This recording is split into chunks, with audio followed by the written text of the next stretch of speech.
sumunod lagi kay mama at papa.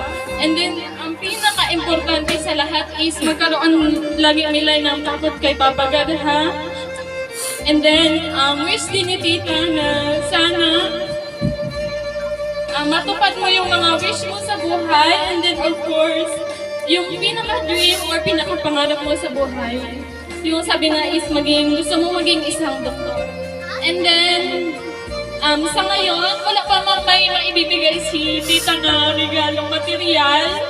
Pero pinapangako ni Tita na sa susunod, babawi si Tita kapag may magandang trabaho.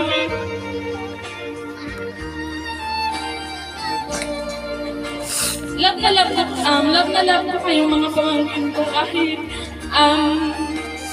minsan napapagalitan ko kayo, napapagalitan ko kayo, pero love na love ko kayo. So, sa muli, Ate Milay, happy 7th birthday. Love you!